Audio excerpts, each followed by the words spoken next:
को विकासका लागि पूर्वाधार समृद्ध हरिहरपुरगढी गाउँपालिका हाम्रो सरोकार। नमस्कार।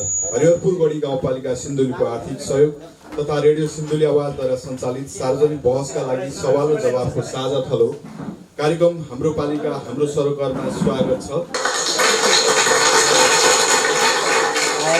आजको यो कार्यक्रम सिन्धुली जिल्लाका 9वटा स्थानीय तहहरूमध्ये सिन्धुली पश्चिममा रहेको एउटा ऐतिहासिक र गौरवशाली इतिहास बोकेको हरिहरपुरगढी गाउँपालिका वडा नम्बर 3 मा छायाङ्कन भइरहेको छ। तपाईँ यो कार्यक्रम रेडियो सिन्धुली आवाज 94.7 मेगाहर्ज, जनआवाज टिभी र जनआवाजन्युज.com मा पढ्न, हेर्न र सुन्न सक्नुहुनेछ।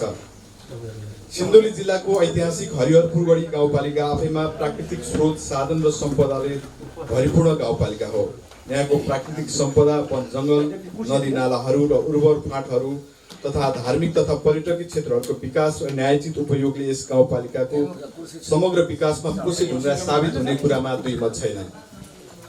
यसर्थ पनि यो आजको छलफल र बहसका निम्ति तपाईहरूले दिनुभएका सल्लाह, सुझाव र प्रतिक्रिया आगामी वर्षहरूको लागि यस वडामा गर्ने विकास निर्माणका पूर्वाधार लगायतका समग्र विकासका लागि महत्त्वपूर्ण साबित हुनेछ।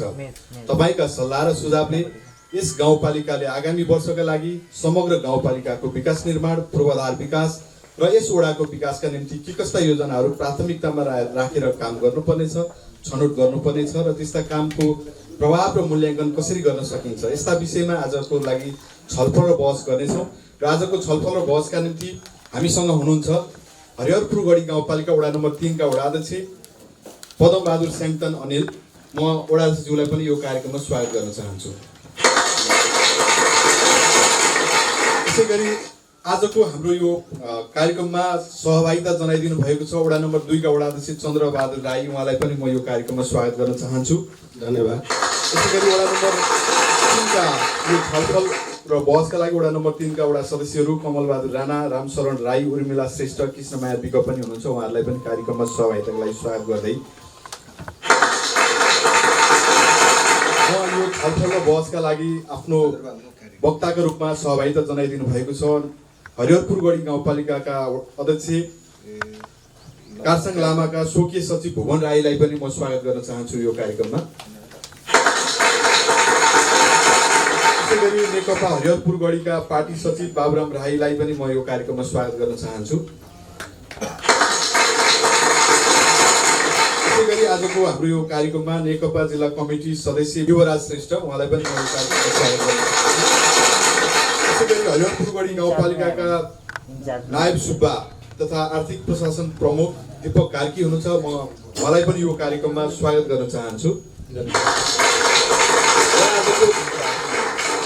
हाम्रो यो छलफल र बहसका निम्ति सहभागी जनाउनका निम्ति हरिहरपुरगढी गाउँपालिका स्तरका नेपाल कम्युनिस्ट पार्टी नेकपाका हरिहरपुरगढी गाउँपालिका इन्चार्ज ज्ञानबहादुर राई आइपुग्नु भएको छ। म उहाँलाई पनि यो कार्यक्रममा स्वागत गर्न चाहन्छु। धन्यवाद। त्यसैगरी नेपाली काङ्ग्रेसका हरिहरपुरगढी गाउँपालिका सभापति हर्षबहादुर श्रेष्ठ हुनुहुन्छ। उहाँलाई पनि यो कार्यक्रममा स्वागत गर्न चाहन्छौँ। र आजको छलफल र बहसका निम्ति राष्ट्रिय युवा सङ्घ हरिहरपुरगढी गाउँपालिकाका सहसंयोजक सन्तोष कुमार आले मगरज्यूलाई पनि म स्वागत गर्न चाहन्छु। हरिहरपुरगढी गाउँपालिका वडा नम्बर 3 का मोहन काजी विकलाई पनि म स्वागत गर्न चाहन्छु कार्यक्रममा। यसैगरी सचिव सञ्जय मोक्तानज्यूलाई पनि म स्वागत गर्न चाहन्छु। आजको छलफल र यो बहसका निम्ति वडा नम्बर 3 का वडा सचिव देवकृष्ण राईलाई पनि म स्वागत गर्न चाहन्छु। त्यसैगरी आजको छलफल र बहसका लागि हामीसँग हुनुहुन्छ चपरा टोल सुधार समितिका अध्यक्ष चेरबहादुर मोक्तान पारम्भ, उहाँलाई पनि म स्वागत गर्न चाहन्छु।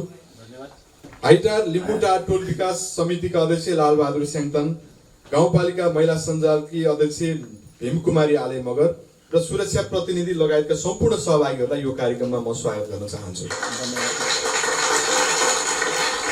र आजको छलफल र बहसका निम्ति तपाईँ सहभागीहरूले आफ्ना जिज्ञासाहरू राख्न सक्नुहुनेछ। संक्षिप्त रूपमा आफ्नो जिज्ञासा राख्दाखेरि आफ्नो परिचय राखेर कसलाई यो प्रश्न गर्दै हुनुहुन्छ, वडा अध्यक्षज्यू, गाउँपालिकाका आर्थिक प्रशासन प्रमुखज्यूलाई या गाउँपालिका अध्यक्षका प्रमुख स्वकीय सचिवज्यू कसलाई प्रश्न राख्न चाहनुहुन्छ, तपाईँको जिज्ञासा कसको लागि हो, त्यो सहित खुलाएर राखिदिनु भयो भने तपाईँको जिज्ञासा मेटाउनका निम्ति सहज हुनेछ र हामी यो छलफल र बहसलाई सुरुवात गर्न चाहन्छौँ। यस वडामा हालसम्म भएका पूर्वाधार विकास, जल, जमिन, कृषि, शिक्षा, स्वास्थ्य तथा रोजगारका क्षेत्रमा भएका काम र यसको प्रभाव कस्तो रह्यो र हिजोको निर्वाचनमा यहाँका नागरिकका बीचमा आफ्ना काम गर्ने प्रतिबद्धताहरू र मैले निर्वाचन भयो भने यहाँको वडाको विकास र निर्माणलाई परिवर्तन गर्दै समृद्ध वडा निर्माण गर्न मैले भूमिका खेल्नेछु भनेर बोल्नु भएको बाचाहरू आज कतिको पुरा भए, कति पुरा हुन बाँकी छ, आफ्नो भनाइहरू संक्षिप्तमा राखिदिनु न म यो छलफल बहसलाई सुरुवात गर्न चाहन्छु। यस वडाका वडाध्यक्ष पदमबहादुर स्याङदानबाट। आजको सवाल र जवाबको साझा तलो हाम्रो पालिका, हाम्रो सरकार रेडियो सिन्धुली आवाज 94.7 मेगाहर्जमा चाहिँ अझ यहाँ उपस्थित हुनुभएछ। 6वटा वडामध्ये चाहिँ सबभन्दा विगत चाहिँ हाम्रो पिपलमारी साबिकको 8 नम्बर पर्छ। त्यसमा चाहिँ पहिला चाहिँ त्यसमा चाहिँ अलि मोटर बाटो थिएन। अहिले चाहिँ त्यहाँ चाहिँ जताततैबाट पनि त्यहाँ एउटा गाडी पुग्ने सम्मको चाहिँ बाटो चाहिँ हाम्रै सहयोगले चाहिँ, हामी सबैको सहयोगले चाहिँ त्यहाँसम्म पुर्याइरहेका छौँ। जस्तै यसपालि चाहिँ एकदम हाम्रो त्यो हाइटार लेम्बोटार कुडेलो सडक जोड्ने सडक चाहिँ एकदम हाम्रै गाउँपालिका अथवा वडा कार्यालयबाट चाहिँ हामीले चाहिँ निर्णय गरेर बजेट छुट्याएछ। त्यसमा चाहिँ एकदम छिटोभन्दा छिटो त्यो बाटो चाहिँ निर्माण गरिसकेको छ। एकदम हाम्रो वडाभित्रको सबभन्दा नमुनाको बाटो नै त्यही भन्ने कुरा बुझेको छ।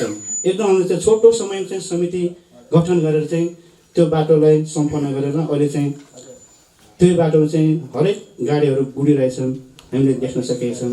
त्यसैले चाहिँ हाम्रो यो 3 नम्बर वडाभित्र चाहिँ हरेक जात जातिहरू बसोबास गरेछन्। जस्तै त्यसमा चाहिँ तामाङ, राई, नेवार, बाहुन, विश्वकर्मा सबै जातिहरूको बसोबास गरेको एउटा थलो हो 3 नम्बर वडा चाहिँ। त्यसैले कृषिजन्य वस्तुहरूमा पनि अब कृषि योग्य जमिन प्रशस्त छ, त्यसमा चाहिँ सिस्टममा जान सकेको छैन। त्यसले सिँचाइको अभावले गर्दाखेरि सिस्टममा जान सकेको छैन। जस्तै व्यवसाय गर्ने क्रममा पनि कतिपय यहाँ चाहिँ गुङ्गुर पालन व्यवसाय पनि गरेछन्, त्यो सिस्टममा लान सकेको छैन। त्यसैले चाहिँ हामी चाहिँ अझै पनि त्यसलाई कसरी व्यवस्थित गर्ने भन्ने चाहिँ हामीले चाहिँ चासो दिएछ। अझै पनि हामी चाहिँ सबैसँग सरोकारवालाहरूसँग र हामी जनप्रतिनिधि साथीहरू सबै एकता भएर चाहिँ त्यसले चाहिँ कसरी सिस्टममा लाने भन्ने छलफल गरेर अगाडि बढाउनेछौँ। जस्तै यहाँ चाहिँ गर्नुपर्ने कामहरू धेरै छन्। हाम्रो 3 वडाभित्र चाहिँ अहिले चाहिँ यो यत्रो मदन भनेर राजमार्ग पनि यहाँ हामीले देखिरहेछन्। त्यसैले चाहिँ एकदम यहाँ चाहिँ एउटा त्यो बाटोले गर्दा धेरै फाइदा भएछन्। एउटा यो हाम्रो बागमतीको कन्याको पुलले गर्दाखेरि 10औं वर्ष बितिसक्यो, त्यो पुल एउटा सम्पन्न नभएपछि कति जनताले चाहिँ दुःख खेप्नुपर्छ। त्यसैले त्यसमा पनि हामीले चाहिँ मध्यनजर गरेर जानुपर्छ। र हाम्रो यो 3 नम्बर वडाभित्र चाहिँ एउटा यो गुर्जी बस पार्क भन्ने ठाउँमा चाहिँ एउटा औद्योगिक क्षेत्र त्यहाँ चाहिँ घोषणा भएछ, त्यसको पनि डिपिआर हुँदैछ। त्यसैले चाहिँ हाम्रो यो सबभन्दा समस्या अब बाटोहरू त जताततै पुगिसक्यो। एउटा विद्युत लाइनमा पनि एकदम विस्तार गरेछ। अहिले हाम्रो यो बिचबिचमा पोलहरू गाडेछ, तारहरू टाँगेछ। अहिले चाहिँ नेपाल विद्युत प्राधिकरणबाट चाहिँ पुरा वडाभित्रकै पुरा सर्वे गरेर अब त्यसको चाहिँ डिपिआर हुँदैछ भन्ने कुरा सुन्नमा आएछ। त्यो पनि अबको 2 वर्षभित्रमा चाहिँ अब बिजुली चाहिँ प्रत्येक जनताको घर घरमा पुग्ने भन्ने आशा र विश्वास राख्दै मेरो भनाइहरू यहाँ अन्त्य गर्छु। हस्त धन्यवाद। अध्यक्षज्यू, अहिले हजुरले भन्नुभएका थुप्रै योजनाहरू वडामा सम्पन्न भइसकेका छन्, जसका कारण वडाको विकास र पूर्वाधारमा धेरै फड्को मारिसकेको छ। कोरेनी थामडाँडा सडक स्तरोन्नति 2,50,000मा चालु आर्थिक वर्षमै तपाईँको योजनाभित्र रहेको छ। कुसदमार हाइटार कुडुले सडक योजना छ, गढी पैदल मार्ग प्रतीक्षालय निर्माण भएको छ, गुजी बस पार्क सिँचाइ आयोजना भएको छ, घन्टेदेखि सेरोसम्म कृषि सडक स्तरोन्नति भएको छ, जेनेरेटर रकेट पम्पबाट पनि गाउँमा खानेपानी र सिँचाइका लागि योजना सञ्चालन गर्नुभएको छ, ठकुरी खोरिया सडक स्तरोन्नतिको पनि काम भइरहेको छ। तरकारी खेती प्रवर्धनका निम्ति आय आर्जनका निम्ति करेसाबारी सिँचाइ आयोजनाबाट पनि सामान्य भए पनि कृषकले आम्दानी लिन सक्छ भन्ने उद्देश्यले कामहरू गरिराख्नु भएको छ। थुप्रै योजनाहरूको काम गर्नु भएको छ। करिब 30वटा भन्दा बढी योजनाहरू यो चालु आर्थिक वर्षमै यस वडामा भइरहेको हामीले थाहा पाएका छौँ। तर त्यस्ता योजनाहरू भइरहँदाखेरि स्थानीयको नागरिकको माग र आवश्यकतालाई कतिको प्रतिनिधित्व गरेको छ, कतिको सम्बोधन गरेको छ? अब यो विषयमा चाहिँ सर अब हाम्रो 3 नम्बर वडामा चाहिँ 30-32 वडामा होइन पछिको हिउँदे अधिवेशनबाट छुट्याएको बजेटमा जम्मा 41वटा योजना परेछ। त्यसमा पनि अब अघि भने जस्तै यो जेनेरेटर रकेट पम्प चाहिँ हाम्रो यो 3 नम्बर वडा कार्यालय भवनको लागि चाहिँ 20 लाखको बजेट विनियोजन भएको छ। अब वडा कार्यालय बनाउँदाखेरि पानीको समस्या छ, त्यसैले चाहिँ वडा कार्यालयबाट चाहिँ एउटा जेनेरेटर किन्यो भने चाहिँ त्यो प्रस्ताव राख्थ्यो, जेनेरेटर पनि ल्याइसकेको छ। त्यो अब केही दिनपछि सुरुवात हुन्छ त्यो पानी तान्ने काम। अरू त्यो सडक निर्माणहरू चाहिँ अब धेरै जसो सम्पन्न चाहिँ भएको छैन। अब त्यो ठाउँमा चाहिँ कल्भर्ट ग्राभेल सोलिङ गरेर चाहिँ पुऱ्याइछ। अब त्यो हिउँदेसम्म चाहिँ हुन्छ, अब बर्खामा पानी परिस्थितिको समस्या हुन्छ, अब त्यो ग्राभेलहरू चाहिँ बगेर जान्छ। त्यसैले चाहिँ अब त्यसमा चाहिँ अझै पनि त्यसलाई व्यवस्थित तरिकाले चाहिँ अब बजेट त छुट्यायो, अब सबैको समस्या हुन्छ, घर घरमा बाटो पुग्ने, पानी पुग्ने, खानेपानी पुग्ने। अब त्यसैले गर्दाखेरि चाहिँ हामी चाहिँ पहिले भन्ने गर्थ्यौँ बडो थोरै होस् दिगो तरिकाले गर्नुपर्छ भन्दाखेरि समस्या सबैको हुँदो रहेछ। त्यसैले चाहिँ गर्दै जाँदाखेरि चाहिँ यो बाटोको कामहरू चाहिँ अब त पानी परेन भने चाहिँ वैशाख जेठसम्म गाडी कुर्छ, माथि विकट ठाउँहरू हुन्छ, पानी परेपछि समस्या हुन्छ। त्यसैले फेरि अर्को दसैँ पछाडिबाट सुरुवात हुन्छ त्यो कामहरू। पक्कै पनि यो भौगोलिक दृष्टिकोणले पनि अलिक विकट रहेको गाउँपालिका हो र त्यसै मध्येको यो वडा नम्बर 3 पनि भौगोलिक दृष्टिकोणले विविधता छ। यहाँको पूर्वाधार निर्माणमा भौगोलिक हिसाबले पनि समस्या हुँदै आएको छ। यद्यपि पनि तमर खोला सिँचाइ मर्मत घन्टेमा निर्माणको काम गर्नुभएको छ, धनमाना डाँडा गुम्बा निर्माण पनि गर्नुभएको छ। धार्मिक सांस्कृतिक हिसाबले पनि बस्तीपुरका क्षेत्रमा पनि काम गर्नुभएको छ, बाल कक्षा व्यवस्थापनको कामहरू गर्नुभएको छ। फेरिटार कुशोतमार सिँचाइ योजना, बगैँचा साँडे कृषि सडक आयोजना, बगौली ताप्के डाँडा सडक स्तरोन्नतिको काम गर्नुभएको छ। बाखरको गुम्बा निर्माण गर्नुभएको छ, बाखरको भव्य सडक स्तरोन्नति, मेलमिलाप केन्द्र अनुगमन तथा व्यवस्थापन, रानीपानी सेउरेनी सडक स्तरोन्नति लगायतका थुप्रै आयोजनाका कामहरू यो वडा नम्बर 3 मा सम्पन्न भएका छन् र केही आयोजनाहरू सम्पन्न हुने चरणमा छन्। आर्थिक वर्षको करिब यो तेस्रो चौमासीको अन्तिममा पनि छौँ हामी यो छलफल र बहसको क्रममा। अझ अबको अन्तिम चौमासीका क्रममा थुप्रै योजनाहरू सम्पन्न हुनेछन् जसले एउटा परिणाम पनि दिनेछ। आम नागरिकहरूले त्यो महसुस पनि गर्नुहुनेछ। तर यी आयोजनाहरू सम्पन्न भइरहँदाखेरि गाउँपालिकाको तर्फबाट के कस्ता सहयोगहरू भयो अथवा तपाईँहरूको अपेक्षा कतिको पुरा रह्यो र वडा कार्यालयबाट यस्ता आयोजनाहरू कार्यान्वयन भइरहँदाखेरि तपाईँहरूले कस्तो खालको सहयोग गर्नुभएको छ? आफ्नो जनसहभागितासहित वडा कार्यालयले आगामी वर्ष गर्नुपर्ने कामहरू के हुन्छन्? यस्तो सकारात्मक सुझावसहित राखिदिनु न। यो छलफलको क्रममा म फेरि यो पहिलोपटक स्थानीय सहभागीहरूको प्रश्न लिन चाहन्छु। सहभागीहरूलाई आफ्नो जिज्ञासा राखिदिनु हुनुको लागि म अनुरोध गर्दछु। मेरो जिज्ञासा अब राज्यले पनि चाहिँ एकीकृत बस्तीको चाहिँ एउटा योजना ल्याउँदैछन्। तपाईँको मानिलिउँ दुर्गम क्षेत्रमा चाहिँ 50वटा घर भयो भने त्यहाँ कति घन्टा हिँड्नुपर्छ? एउटा घर छन्। त्यसमा एउटा घरको लागि पनि बाटै चाहियो, पानी नै चाहियो, बिजुली नै चाहियो।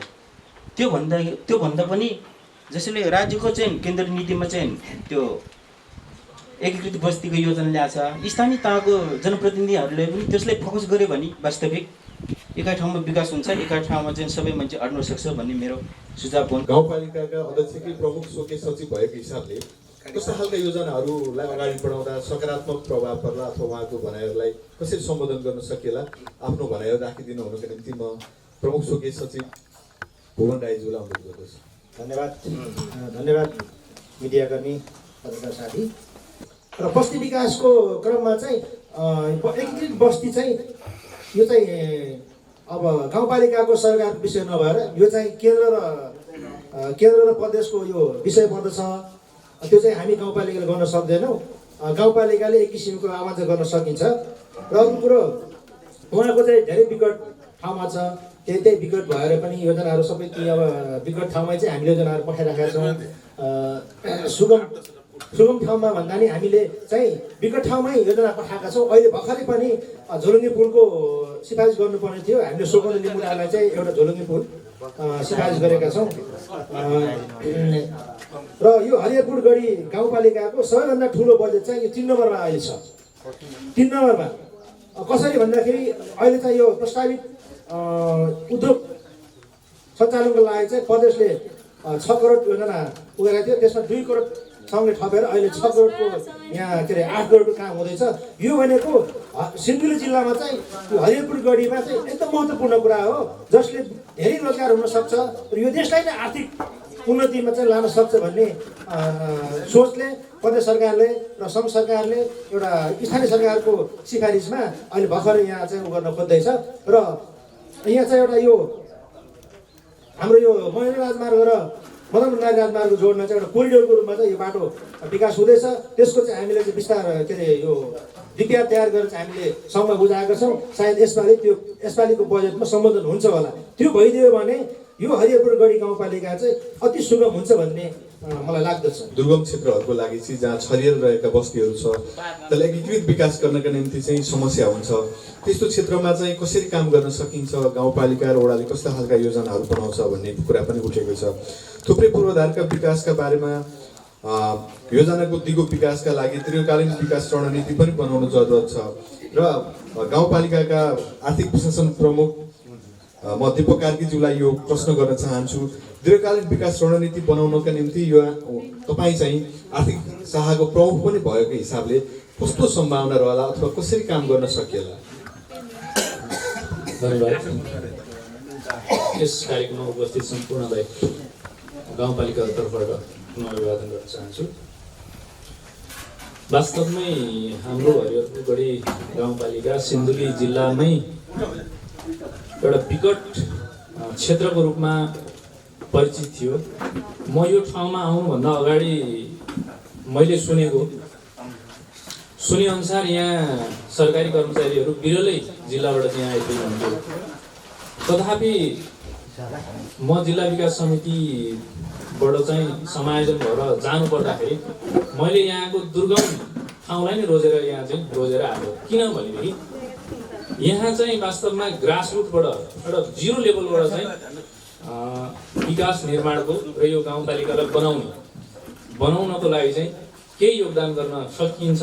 यस्तै ठाउँमा चाहिँ गएर काम गर्यो भने बल्ल काम देखाउन सकिन्छ, देखिन्छ पनि। र त्यसले चाहिँ मेरो आफ्नो मात्रै नभएर एउटा संस्थाको रूपमा पनि एउटा आत्मसन्तुष्टिको बाटो हुन्छ भन्ने हिसाबले मैले यो गाउँपालिका रोजेर समायोजित भएर आएको। र यहाँ आएपछि मैले जे सुनेको थिएँ, यो गाउँपालिका जति विकट छ, जति दुर्गम छ भन्ने मैले सोचेको थिएँ। वास्तवमा यहाँ आएर हेरेपछि त्यस्तो मैले चाहिँ पाइनँ। हामीलाई लाग्ला यहाँका मान्छे, यहाँका बासिन्दालाई हामी चाहिँ एकदमै जिल्ला सदरमुकामबाट टाढा भएको कारणले गर्दा, पहुँचबाट टाढा भएको कारणले गर्दा हामी पछाडि परेको जस्तो लागे तापनि मैले यो ठाउँलाई मेरो घर भएको दुधौली नगरपालिका, दुधौली त्यो कमलाखोज भन्छ, कमलाखोज र यो बागमतीको फाँड वास्तवमा एउटै भूगोलको ठाउँ छ। कमलाखोज पनि नदीको कारणले गर्दा एकदमै दुर्गम विकट जस्तो भएको थियो। यो पनि यो मरिन र बागमतीको कारणले गर्दा मात्रै यो विकट जस्तो भएको हो। अहिले यो बाटो जुन बन्यो, अब यसले चाहिँ हामीलाई सुगमता प्रदान गरेको छ। अब यसको फाइदा चाहिँ हामीले अब उठाउनु पर्ने छ। हिजो हामीले उत्पादन गरेका चिजहरू बिक्री हुँदैन थियो, हामीले अब आफ्नो जीवन निर्वाहको लागि उत्पादन गर्थ्यौँ भने अब यो सडक बन्यो, सडकमा गाडी चढेर पैसा मात्रै तिर्ने होइन कि ती गाडीमा हामीले उत्पादन गरेका वस्तुहरू अन्यत्र लगेर बिक्री गरेर चाहिँ हामीले आम्दानी गर्ने पनि सोचका साथ चाहिँ हामी अगाडि बढ्न सक्यौँ। यो ठाउँका मान्छेले त्यो सोच राख्यो भनेदेखि पक्कै पनि यो ठाउँको विकास यति द्रुत गतिमा हुन्छ जुन चाहिँ सिन्धुली जिल्लामा सबैभन्दा राम्रो पोजिसनमा चाहिँ हामी यो गाउँपालिकालाई पुर्याउन सक्छौँ। यहाँ यत्र उर्वर फाँटहरू छ, सम्भावना बोकेको यत्रो चाहिँ ऐतिहासिक हरिहरपुर गढी किल्ला छ, जसलाई बेचेर हामीले यो ठाउँका मान्छेहरूले त्यसलाई बेचेर पनि हामीले आम्दानीको स्रोत बनाउन सक्छौँ। तर त्यो उपाय हामीले अवलम्बन गर्नु पर्यो। त्यसलाई हामीले आम्दानीको स्रोत यो पनि हो है भनेर चाहिँ हामीले सोच्नु पर्यो। त्यसको लागि के गर्ने त भन्दा हामीले त्यहाँ आउने पर्यटकहरूको लागि पर्यटकहरू, आन्तरिक पर्यटक तथा बाह्य पर्यटकहरूलाई खर्च गर्ने प्रशस्त अवसर दिनु पर्यो।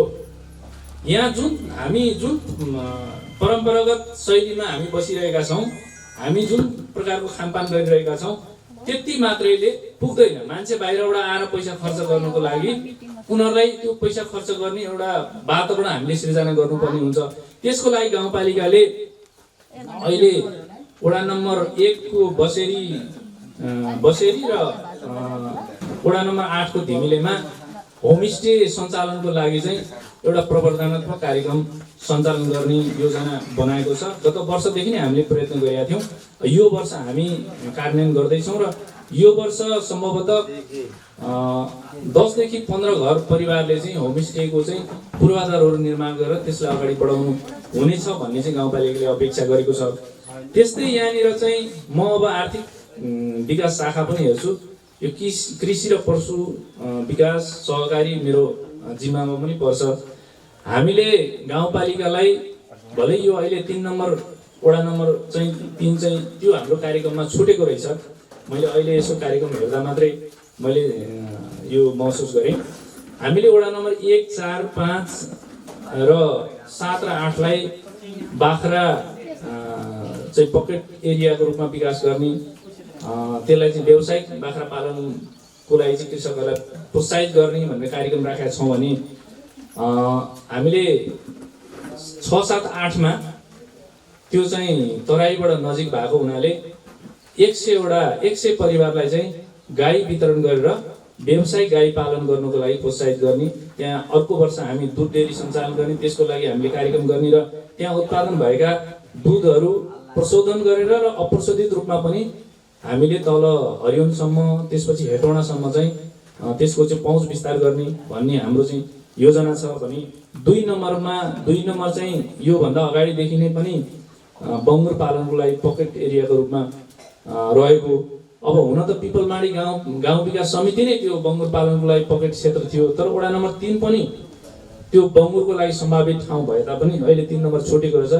हामी यसलाई अवश्य पनि अर्को वर्ष यसलाई समावेश गर्छौँ र यो पुरानो साबीको पिपलमाडी गाउँ विकास समिति अहिले वडा नम्बर 2 र 3 भएको छ। यसलाई चाहिँ बङ्गुरको लागि चाहिँ एउटा पकेट क्षेत्रकै रूपमा विकास गर्न, त्यसलाई अधिकतम हामीले चाहिँ अनुदान प्रदान गर्ने र त्यसको लागि सहजीकरण गर्ने, बजारीकरणको लागि सहजीकरण गर्ने, त्यो उद्देश्यका साथ चाहिँ गाउँपालिकाले योजनाबद्ध ढङ्गले अगाडि बढिरहेको छ। र निकट भविष्यमा हामी यो हाइवेले छुएका वडाहरूमा दुग्ध व्यवसायलाई प्रवर्धन गर्ने हिसाबले त्यो खालको प्रवर्धनात्मक कार्यक्रम पनि सञ्चालन गर्ने हाम्रो योजना छ। अब यो एरियामा प्रशस्त फाँटहरू छ। हामीले गत वर्षको कार्यक्रममा वडा नम्बर 3 लाई एउटा व्यावसायिक पशुपालन फार्म र माछाको लागि चाहिँ सम्भावित ठाउँको रूपमा हेरेर हामीले यो गुर्जीलाई चाहिँ माछा पोखरी र त्यस पछाडि हामीले गाई फार्मको लागि चाहिँ कार्यक्रम प्रवर्धनात्मक कार्यक्रम राखेका थियौँ। 50 लाख हामीले बजेट विनियोजन गरेका थियौँ, तर अब विभिन्न कारणले गर्दा त्यो ठाउँमा हामीले कार्यक्रम गत वर्ष सञ्चालन गर्न सकेनौँ र त्यही ठाउँमा यसपालि यो औद्योगिक प्रदेशले प्रदेशभरि 2वटा औद्योगिक क्षेत्रको स्थापना गर्ने भनेर राखेको कार्यक्रममा हाम्रो हरिहरपुरगढी गाउँपालिकाको यो गुर्जी एरियालाई अनि त्यसमा चाहिँ समावेश गरेको छ। अर्को मनहरी हो भने हाम्रो दोस्रो चाहिँ हरिहरपुरगढी हो भने यसले अब हाम्रो आर्थिक यहाँका मान्छेहरूको आर्थिक जीवनमा चाहिँ एउटा ठुलो परिवर्तन ल्याउने सम्भावना छ। तर त्यसको लागि हामी पहिले तयार हुनु पर्यो, हामी व्यावसायिक हुन सक्नु पर्यो, हामीले त्यो खालको सोचको विकास गर्नु पर्यो, हामीले हरेक कुरालाई व्यवसायसँग जोड्नु पर्यो। हिजो हामी ऐँचो पैँचोमा चाहिँ काम गर्थ्यौँ भने अब त्यसलाई चाहिँ हामीले वस्तु विनिमयको रूपमा अरूसँग पनि सित्तै नलिने र अरूलाई पनि सित्तै नदिने भने त्यसरी चाहिँ हामीले अलिकति व्यावसायिक भावनाको विकास गऱ्यौँ भने पक्कै पनि अब हामीलाई त्यो उत्पादन भएको चिज कहाँ लगेर बेचौँ भन्ने समस्या छैन। हामीले गाउँपालिकाले एउटा उत्पादन सहकारी मार्फत त्यसलाई चाहिँ एउटा कलेक्सन सेन्टर बनाएर त्यसबाट चाहिँ बजारीकरणमा चाहिँ यहाँहरूलाई सहयोग गर्ने भन्ने हिसाबले चाहिँ कार्यक्रम ल्याउँदैछ र त्यो मलाई लाग्छ आगामी वर्ष हामी त्यस्ता सहकारीहरू स्थापना गर्ने र त्यसलाई चाहिँ प्रवर्धनात्मक कार्यक्रमहरू गर्ने जिम्मेवारी दिने हिसाबले चाहिँ हामी कार्यक्रम अगाडि बढाउने सोच चाहिँ गाउँपालिकाको रहेको छ र हामीले जनप्रतिनिधिज्यूहरूलाई पनि योजना छनौट गर्ने सिलसिलामा पनि हामीले के भनेका छौँ भने जनतालाई सानोतिनो कुराहरू होला, अहिले तत्कालको लागि उहाँहरूको आवश्यकता पुरा भएको जस्तो होला, तर भविष्यमा तपाईँहरूले 5 वर्षको अन्तिममा पुनः चुनावमा चाहिँ फर्केर जाँदाखेरि जनताले तैँले के गरिस् भनेर सोच्दाखेरि मैले यो गरेँ भनेर जवाफ दिन सक्ने खालको योजनाहरू ल्याउनु पर्यो। र अहिले सरकारले पनि त्यही पोलिसी ल्याइरहेको छ। 3 वर्षसम्म क्रमागत रूपमा 3 वर्षसम्म लगाएर भए पनि सम्पन्न गर्ने खालका योजनाहरू, ठुला खालका योजनाहरू, मध्यम खालका योजनाहरू सञ्चालन गर्ने र त्यसले चाहिँ जनतालाई उत्पादनमा चाहिँ सहयोग पुर्याउने खालका योजनाहरू चाहिँ सञ्चालन गर्ने भनेर भनिरहेको अवस्थामा यहाँ उपस्थित महानुभाव समुदायहरूलाई पनि म के आग्रह गर्न चाहन्छु भने त्यस्ता खालका योजनाहरू ल्याउँ। मेरो घरको आँगनमै बाटो पुर्याउनु पर्छ भन्नुभन्दा पनि अघि एकजना साथीले भन्नुभयो विकट ठाउँकोलाई यहाँ चाहिँ एकीकृत बस्ती निर्माण गरेर त्यहाँ चाहिँ एकीकृत रूपमा विकास गर्न सम्भव भएको भएदेखि हामीले अहिलेको जस्तो जुन विकटता महसुस गर्नु परिरहेको छ त्यो महसुस गर्नु पर्दैन थियो कि हाम्रो समस्या समाधान हुन्थ्यो कि भन्ने खालको चाहिँ कुरा ल्याउनु हो। वास्तवमै हामीले त्यो खालको सोचका साथ चाहिँ विकासका योजनाहरू चाहिँ छनौट गर्ने र त्यो योजनाले हामीले कुनै पनि योजनामा लगानी गर्छौँ भने त्यसलाई प्रतिफलसँग जोडेर हेर्नुपर्छ। अहिले हामीले के गरिरहेका छौँ भने मैले 50 लाख खर्च गरेर बनाएको योजनाले कति प्रतिफल दियो त जनतालाई, जनताले त्यसबाट कति फाइदा लिए त भन्ने कुराको हिसाब किताब, नाफा नोक्सानको हिसाब किताब हामीले गर्न सकिरहेका छैनौँ। अबका दिनमा त्यो गर्नुपर्छ जस्तो मलाई लाग्छ र हरेक कुरामा लगानी गर्दाखेरि त्यसलाई प्रतिफलसँग जोडेर हेर्नुपर्छ। सिँचाइको योजना छ भने त्यसले उत्पादकत्व कति वृद्धि भयो त, पूर्वाधारको छ भनेदेखि त्यो पूर्वाधारले हाम्रो जीवनमा चाहिँ कतिको चाहिँ प्रतिफल दियो त, हामीलाई समृद्धितिर लैजानको लागि त्यसले सहयोगी भूमिका निर्वाह गर्यो कि गरेन भन्ने कुरा चाहिँ हामीले त्यो कुरामा हेक्का राख्नुपर्छ र त्यसमा जनप्रतिनिधिहरूलाई यहाँहरूको पनि सहयोग चाहिँ रहनुपर्छ भन्ने मलाई लाग्छ। र यो कानुनी रूपमा हामीले गाउँपालिकाको तर्फबाट हामीले बारम्बार उहाँहरूलाई सूचित गर्ने यो कुराहरू कानुनी रूपमा चाहिँ फिडब्याक दिने कामहरू हामीले गरेका छौँ र योजनाहरू आर्थिक पाटोसँग हामीले जोडेर जबसम्म योजनाहरूको छनौट गर्दैनौँ तबसम्म हाम्रो भौतिक विकास हुँदैन, आर्थिक विकास हुँदैन र यसले समृद्धितिर हामीलाई लैजाँदैन भन्ने चाहिँ मलाई लाग्छ। यही भन्दै म आफ्नो कुरा गर्छु। अत्यन्त महत्त्वपूर्ण कुरा उठाउनु भएको छ हरिहरपुरगढी गाउँपालिकाका आर्थिक प्रशासन शाखा प्रमुख कार्कीज्यूले। साँच्चै यस्ता आयोजनाहरूलाई सम्पन्न गर्नका निम्ति आम नागरिकले पनि आफ्नो दायित्वलाई उत्तिकै सम्झनुपर्छ, उहाँहरूको सहभागिता पनि उत्तिकै जरुरी छ भने यस्ता आयोजनाहरूको कार्यान्वयनका निम्ति पनि राज्यको पोलिसी निर्माण गर्ने क्रममा पनि राजनीतिक दल लगायत सरकारवालाहरूले उत्तिकै ध्यान दिनु जरुरत छ। काहीँ कमजोरी छ भने त्यहाँ खबरदारी गर्ने, त्यो चाहे जनप्रतिनिधि होस्, चाहे कर्मचारी होस्, चाहे अरू सर्वसाधारण नेता जसले गरोस्, र जहाँ राम्रो काम छ त्यहाँ सकारात्मक सपोर्ट पनि गर्ने नै हो। हाम्रो उद्देश्य पनि त्यही हो। त्यसकारण पनि यो छलफल र बहसको कार्यक्रम हामीले आयोजना गरेका छौँ। कहीँ कतै यहाँका राजनीतिक दलका प्रतिनिधिहरूले बाटो बिराएका त छैनन् अथवा कर्मचारीहरूले कहीँ बाटो बिराउनु भएको छ कि अथवा हामी जनसहभागिता हामी सर्वसाधारणले आफ्नो भूमिका निर्वाह गर्न सकिनौँ कि के छ, यिनै विषयमा छलफल र बहस गर्ने र आगामी दिनमा हाम्रा सकारात्मक सल्लाह र सुझाव लिनका लागि यो कार्यक्रमको आयोजना गरिएको हो। फेरि पनि तपाईँहरूको सल्लाह र सुझाव लिन चाहन्छौँ हामी। कृपया आफ्नो जिज्ञासा राखिदिनु न अनुरोध गर्दछु। कुनै सहभागी हुनुहुन्छ भने हात उठाइदिनु होला। वडा नम्बर 3 मा पुरानो 8 नम्बर वडा, साबिक 8 नम्बर वडा बाहेक 3, 4, 5, 6, 7 यी 5वटा वडाहरूमा मुख्यतया यहाँनिर चाहिँ कृषिको निमित्त धान खेती, मकै खेती र तरकारी बालीको निमित्त अति उपयुक्त यो भूमि पर्दछ। म अलिकति गुनासो भनौँ कि साथीहरूलाई अलिकति सजेसन दिन चाहन्छु। यहाँको यो कृषिको निमित्त चाहिँ राम्रो भूमि भएको कारणले गर्दाखेरि वडापालिकामा हामी छलफलहरू गरेर बस्दाखेरि चाहिँ कृषि सामग्रीहरू खरिदको निमित्त 7-8 लाख रुपियाँ कति छुट्याउनु पर्छ भनेर राखेका थियौँ। त्यसै गरी चाहिँ कृषिकैमा तरकारी खेतीको निमित्त चाहिँ 4 लाख रुपियाँ चान्चो छुट्याएको थियो। तर त्यो पैसा हरायो।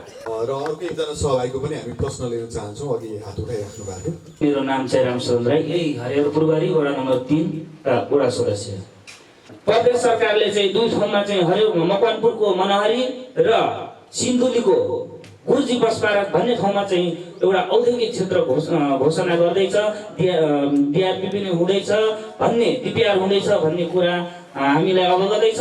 र हामीले माछा पाल्नुलाई एउटा खाल्डो पोखरी खनेर मात्र हुँदैन, पोखरी खन्न हाम्रो जग्गा जान्छ, तर त्यसमा माछा उत्पादन गर्न सक्ने हो कि नसक्ने, त्यसमा कामदारहरू, त्यसमा लगानीकर्ता हाम्रो 3 नम्बर वडाको भित्रको हुने कि नहुने, तब हामीलाई फाइदा हुन्छ।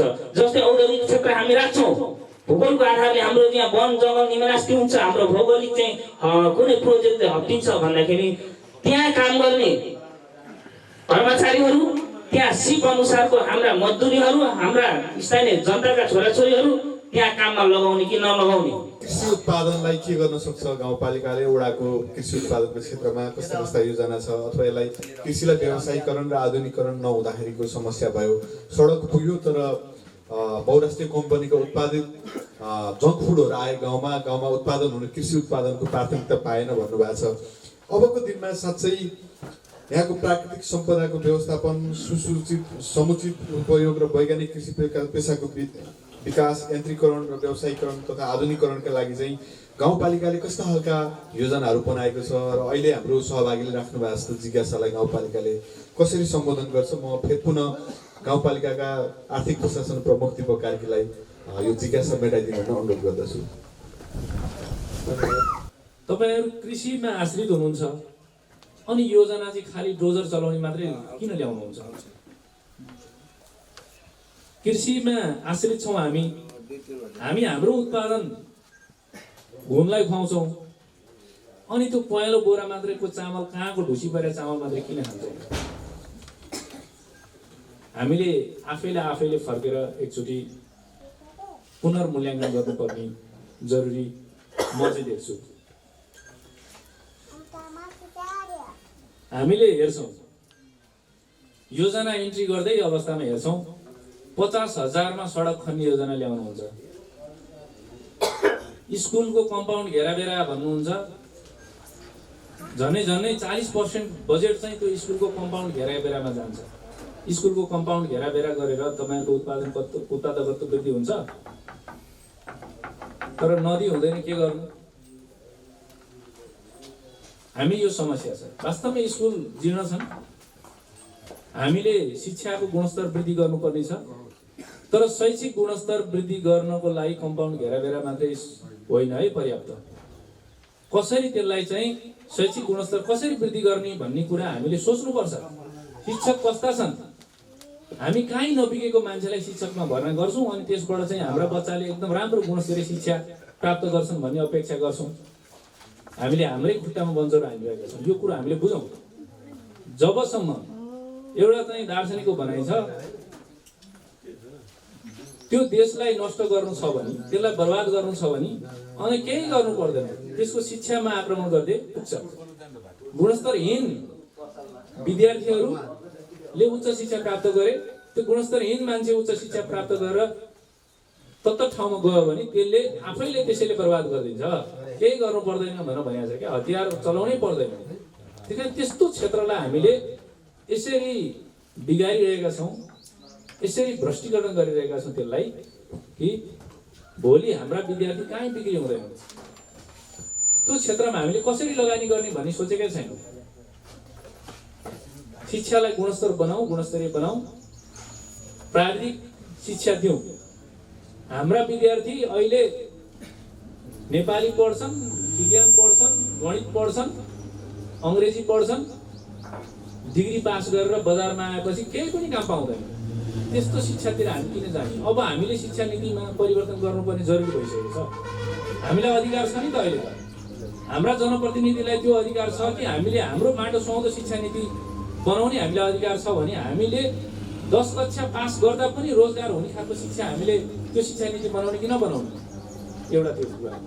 अर्को कुरो, कृषि क्षेत्रमा आधुनिकीकरण गर्नको लागि हामीले वडाबाट त्यस्ता खालका कति योजनाहरू चाहिँ छनौट गरेर ल्याउँ त? हाम्रा माग कस्ता हुन्छन्?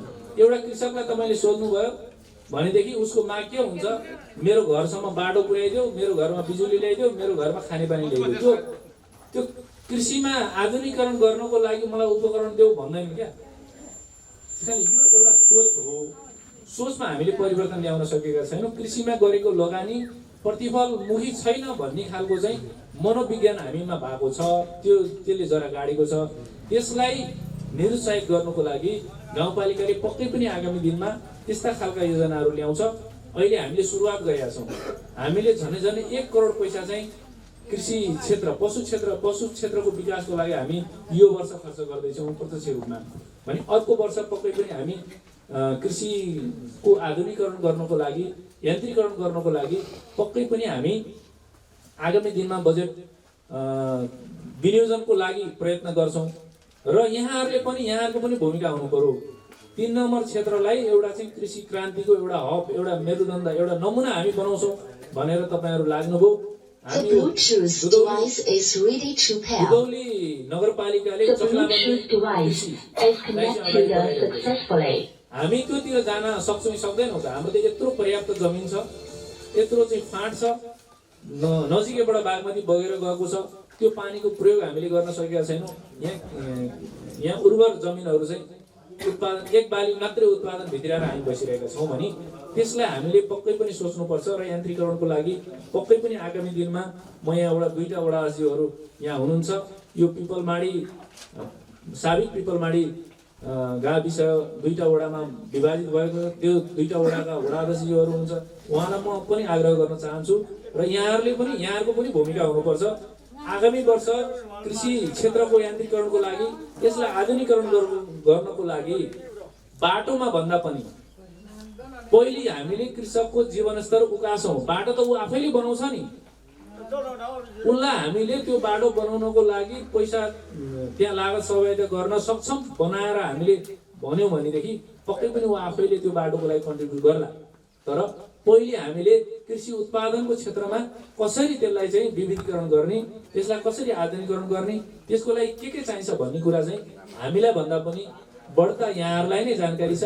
र कुन क्षेत्रमा के चाहिँ दिँदा उपकरण दिँदा उपयुक्त हुन्छ र कसरी दिँदा हुन्छ र कसको मार्फतमा दिँदा हुन्छ, कुन पद्धतिबाट दिँदा हुन्छ भन्ने कुरा हामीलाई भन्दा, गाउँपालिका प्रशासनलाई भन्दा पनि जनप्रतिनिधिहरूलाई नै यसको चाहिँ बढी हेक्का रहने भएको हुनाले पक्कै पनि आगामी दिनमा यो विषयमा उहाँहरूले विचार गर्नुहुनेछ।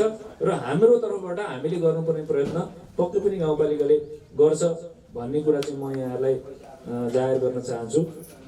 अर्को कुरो, यो यहाँ आएको छ एउटा औद्योगिक क्षेत्रमा, हाम्रो क्षेत्रमा औद्योगिक क्षेत्र त बन्ने भयो, त्यहाँ काम गर्ने मान्छे चाहिँ को हुने, हामीले चाहिँ रोजगारी पाउने कि नपाउने भन्ने कुरा। रोजगारी भन्ने कुरा क्षमताले दिन्छ। हेर्नु, हामीसँग क्षमता छैन अनि रोजगारी खोज्ने त्यो चाहिँ हुँदैन। तपाईँहरूले त्यसको लागि उपयुक्त सिप आफूलाई चाहिँ विकास गर्न सक्नुभयो, आफूमा त्यो सिप चाहिँ आर्जन गर्न सक्नुभयो, त्यो क्षमता देखाउन सक्नुभयो भने तपाईँले काम गर्न पाउनुहुन्छ। होइन भने सिप नभएको मान्छेले, सिप नभएको के अरे गुणस्तरीय शिक्षा नलिएको मान्छेलाई मास्टर बनाएर अनि त्यसले पढाएको विद्यार्थीबाट चाहिँ राम्रो उत्पादन खोज्नु र त्यहाँ चाहिँ सिप नभएको मान्छेबाट चाहिँ राम्रो चाहिँ फ्याक्ट्री चलाउनु भनेको एउटै कुरा हो। तर विद्यालय चाहिँ त्यो चल्ला, तर त्यो कारखाना चल्दैन। कारखानालाई तत्त खालको सिप भएको मान्छे चाहिन्छ। अब हामीले गर्ने भनेको चाहिँ के हो भने, अब सिप छैन भनेदेखि त्यही लेबर काम गर्ने हो त्यहाँनिर। त्यस कारणले कस्ता खालका उद्योगहरू स्थापना हुन्छन् र ती उद्योगहरूको लागि चाहिने यहाँ सिप हामीसँग छ कि छैन भनेदेखि त्यो सिप हामीले आर्जन गर्नु पर्यो। अहिलेदेखि नै हाम्रा बच्चाहरूलाई त्योतिर चाहिँ आकर्षित गर्नु पर्यो। पक्कै पनि रोजगारको लागि कम्पनीहरूले बाहिरबाट मान्छे ल्याउनु भन्दा यहीँको मान्छेलाई चाहिँ रोजगार दिनु, उसलाई पनि फाइदा हुन्छ। सुरक्षाको दृष्टिकोणले, सहयोगको दृष्टिकोणले, आर्थिक दृष्टिकोणले पनि। त्यस कारणले क्षमताको विकास हामी गरौँ र रोजगारीको चिन्ता नगरौँ। म चाहिँ यो भन्छु, रोजगारीको हामीले चिन्ता नगरौँ, तर मसँग त्यसको लागि आवश्यक पर्ने क्षमता छ कि छैन र त्यो क्षमता विकास गर्न के गर्नुपर्छ भन्नेतिर चाहिँ सोचौँ। हस्त, धन्यवाद। वडामा औद्योगिक क्षेत्र त स्थापना हुने हो, अघि हाम्रो वडा सदस्यज्यूले नै भन्नुभयो त्यहाँ हामीले रोजगार पाउने कि नपाउने, हाम्रो अवसर के हुने भन्ने।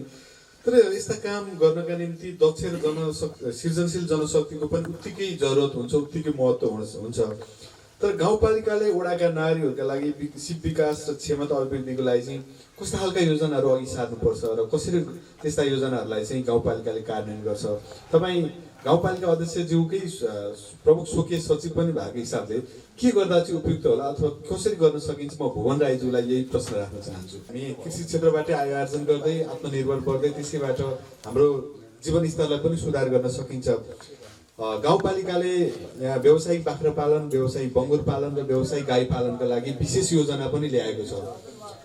1 करोडभन्दा बढीको लागतमा चालु आर्थिक वर्षमै व्यावसायिक गाई पालन र बाख्रा पालन बङ्गुर पालनको लागि पनि काम गर्दैछ।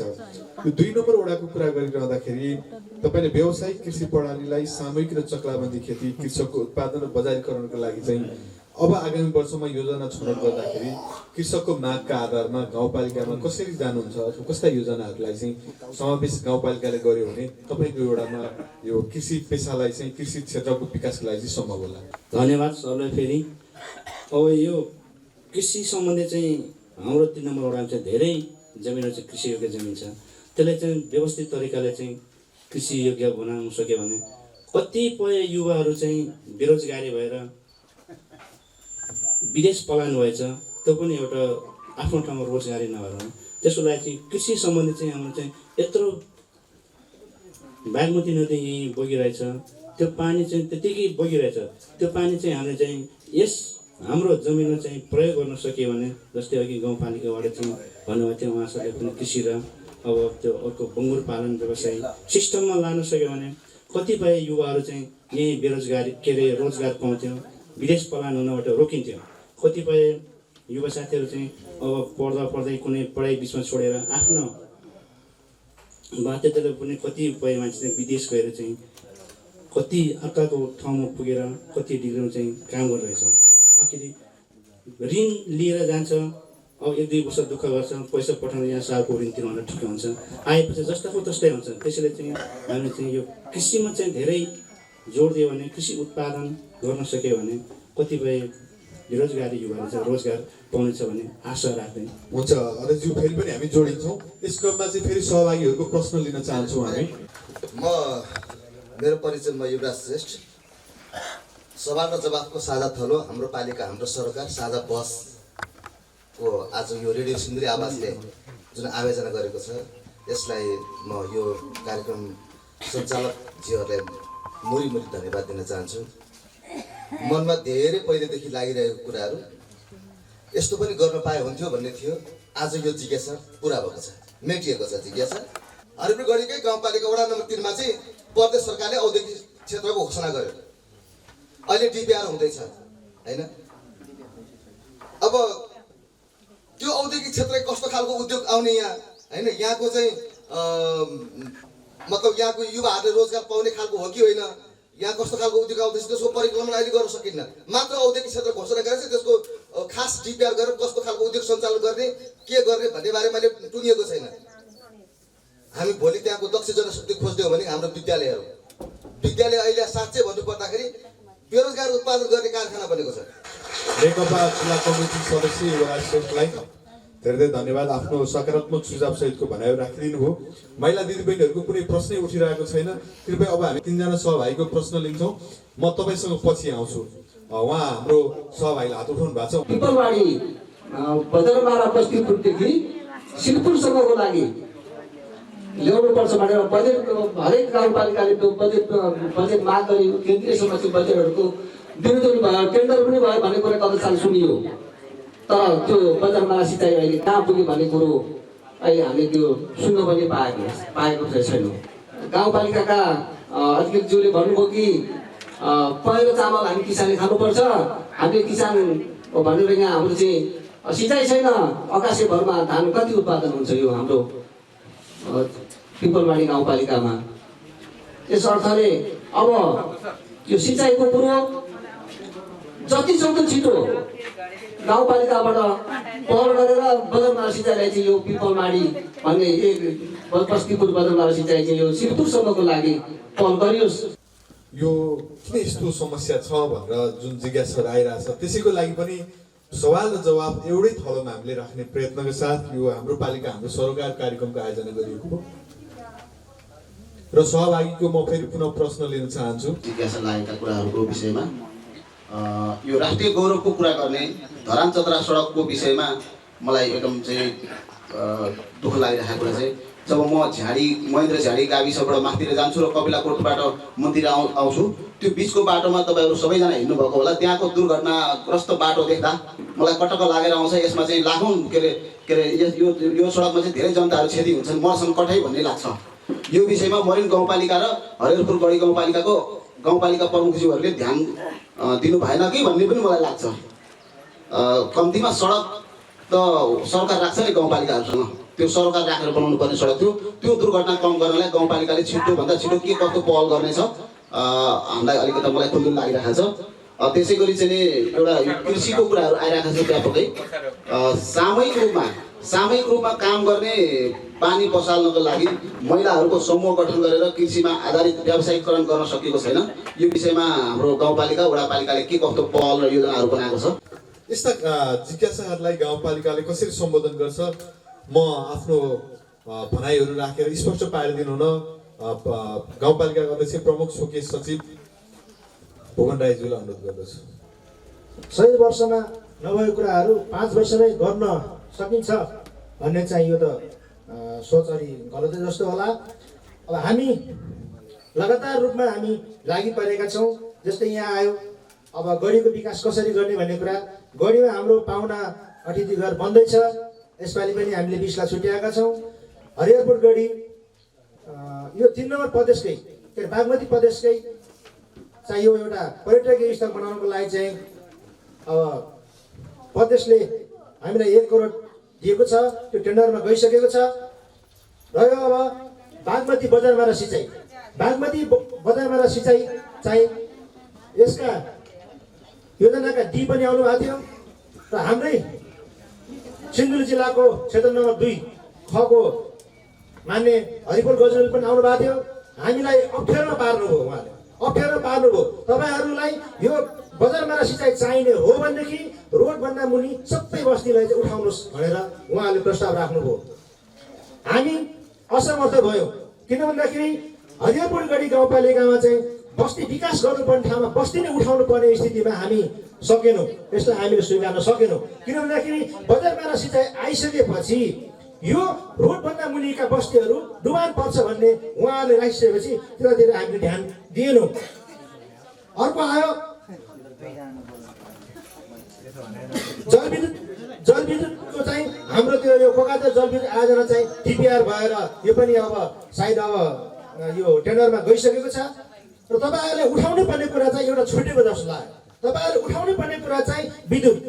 वास्तवमा विद्युत 1 नम्बर 2 नम्बर वडामा बलिसकेको छ। धेरै कष्टका साथ हामीले बाल्यौँ र बाल्ने क्रममा यो विद्युतलाई विस्तार गर्ने क्रममा चाहिँ हामीले विभिन्न ठेडाहरू चाहिँ विद्युतका पोलहरू ल्यायो, तारहरू ल्यायो। विद्युत भन्ने कुरा चाहिँ हाम्रो गाउँपालिकाको माध्यममा छैन। उनीहरूको आफ्नै योजना हुन्छ, उनीहरूको आफ्नै इस्टिमेट हुन्छ। हामी गाउँपालिकासँग इस्टिमेट गर्ने प्राविधिक इस्टिमेट पनि छैन विद्युत सम्बन्धी। हामीले पटक भने ठेडारहरूलाई पटक जोड्यौँ भन्यो, उहाँ ठेडारहरू आउँछ, 2-4वटा पोल गाड्नुहुन्छ, 2-4वटा लाइन गाड्नुहुन्छ, त्यसै छोडेर जानुहुन्छ। र हामीले धेरै प्रयत्न गरिरहेका छौँ। यो अहिले विश्व ब्याङ्कले चाहिँ विद्युत विस्तार गर्नको निमित्त चाहिँ हरिहरपुर गढी गाउँपालिकामा चाहिँ कार्ययोजना सुरु भएदेखि 18 महिनामा हामी सबै ठाउँमा बत्ती बाल्छ भनेर उहाँहरूले सम्झौता जस्तै उहाँले लिइसक्नु भएको छ। मैले सुनेको छु करिब अब पोलहरू लाइनहरूको लागि विस्तारको लागि चाहिँ अब सामानहरू झर्दैछ भन्ने कुरा सुनेको छु। सायद त्यो पुरा होला र अहिलेलाई यिनै कुरा राखेँ। र सहभागीको म फेरि पुनः प्रश्न लिन। ठुलो रोड आएपछि रोड आएर के गर्नु? रोडले खाना आउँदैन, अलिअलि भएको जमिन जग्गा सबै रोडले पुर्यो। अनि त्यसैले नयाँ बस्ती भनेर हामी बगैँचामा तल बसिरहेको छ। अब रोडमा आएर त्यसै कसैले दिँदैन। अब केही लगाएर खाउँ भनेको बसिरहेको छ। अब यहाँ खोला आउँछ कि भन्ने डर छ। टट बन्द गर्छ अरे भने घरलाई पनि सुनेको थियो, हो होइन खोइ के थाहा छैन। अघि हाम्रो हर्षबहादुर भन्दै थियो सिँचाइ बजारमा खोला आउँछ भनेर कति आशा थियो। त्यो पनि आशा देखाएको मात्रै हो कि के हो? त्यो पनि अहिले त्यहाँबाट त्यो टट बन्द गर्छ भने त्यो पनि आशा मात्रै हो कि के हो? त्यो टट बन्द गरिदियो भने अनि केही गरेर त्यहाँ सँगसँगै अब रोडमा अलिअलि हल्का जग्गा छ त्यहीँ केही गरेर व्यवसाय गरेर खानु सक्छ कि भनेको आश छ। उपस्थित हुनुभएका सम्पूर्ण बुद्धिजीवी सम्पूर्णमा मेरो नमस्कार। मेरो नाम भीमकुमारी आले, महिला सञ्जालको अध्यक्ष भनेर पनि चिनिन्छ। म चाहिँ यसमा के भन्न चाहन्छु भने हाम्रो महिलाहरू हाम्रो यस हरिहरपुरगढी गाउँपालिकामा धेरै नै पछि परेका छन्, किनभने अब हाम्रो यहाँको महिलाहरूलाई त्यतिले पढ धेरै छैन। त्यही भएर हाम्रो महिला दिदीबहिनीहरूलाई चाहिँ कसरी माथि उठान गर्न सकिन्छ, जनचेतनाका कार्यक्रमहरू दिएर हुन्छ कि केही सिपमूलक कार्यक्रमहरू कसरी उपलब्ध गराउन सक्नुहुन्छ त्यही गरेर।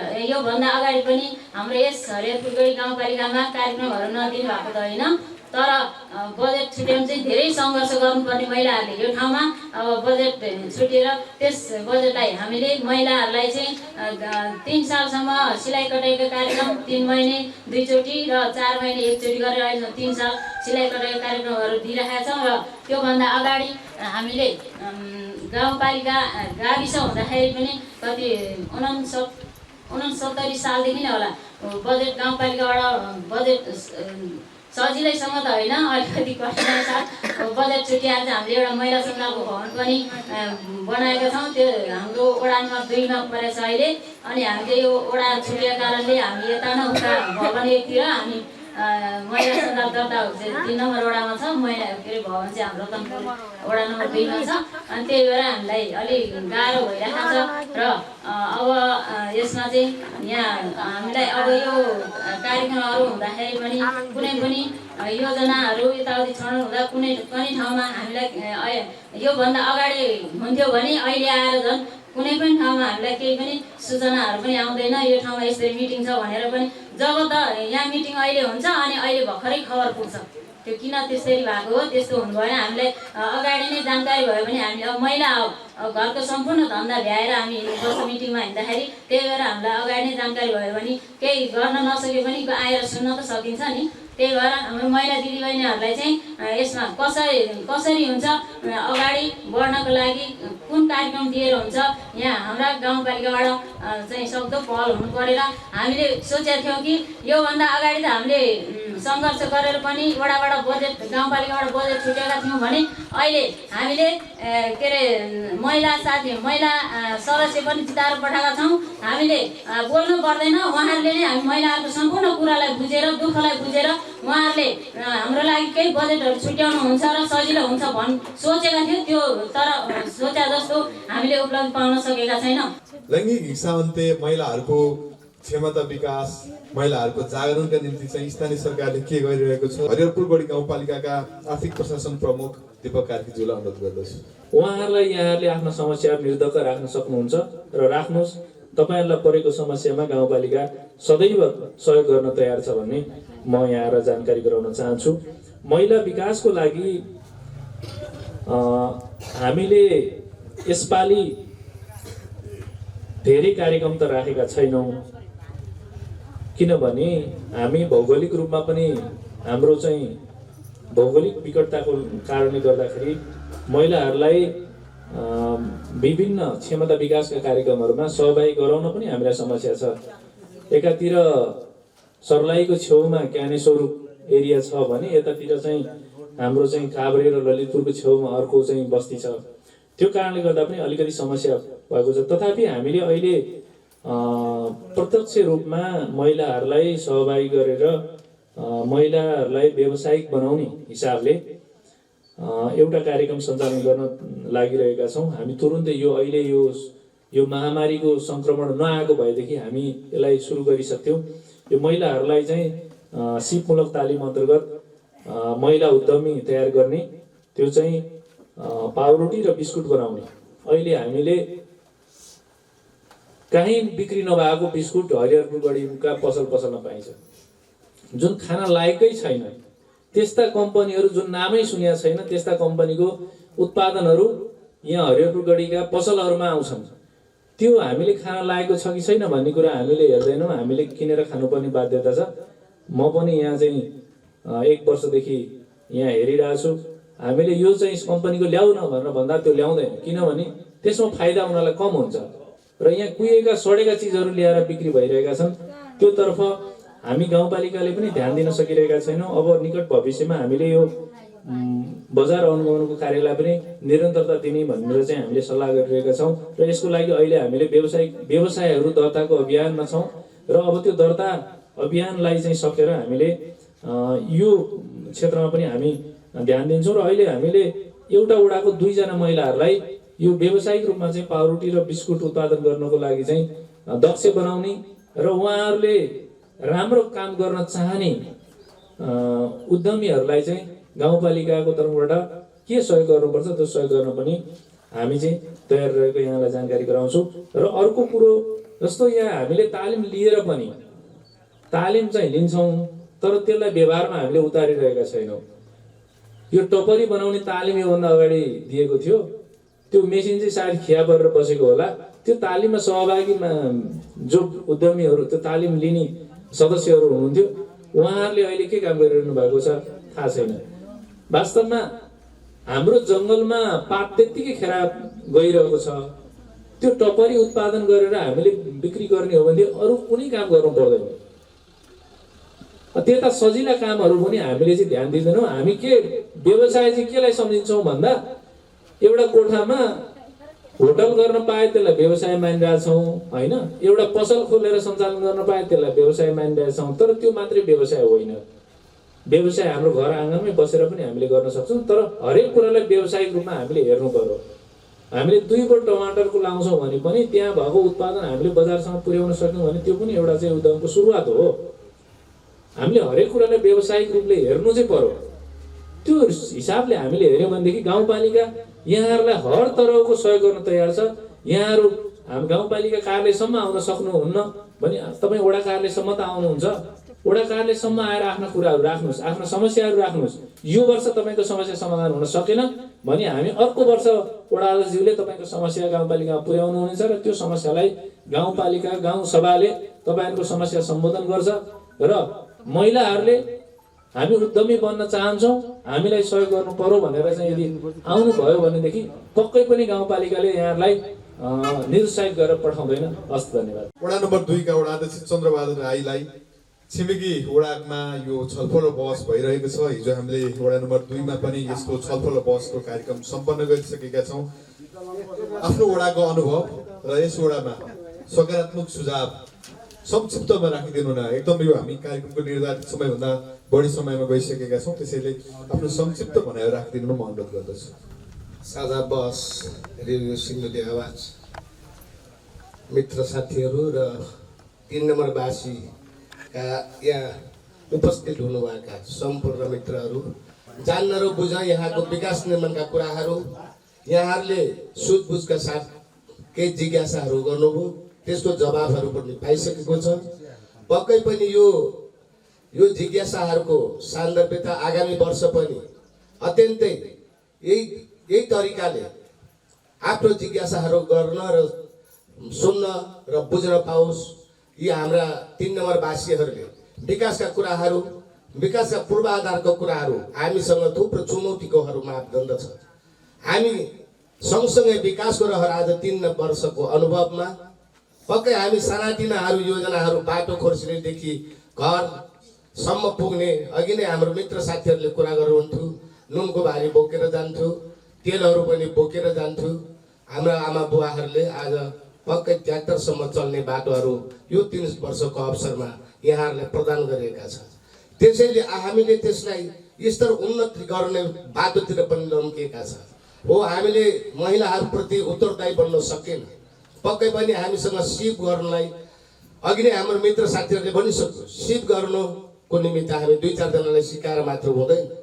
त्यसलाई सिप सिकाइसकेपछि उसले उन्नति र प्रगति गर्ने बाटोतिर लम्किँदै उसलाई आकर्षण गर्ने एउटा उसको चाहिँ सदैवको लागि चाहिँ उसले काम गर्ने एउटा हौसला मिलोस् भन्ने हामी चाहने गर्दथ्यौँ।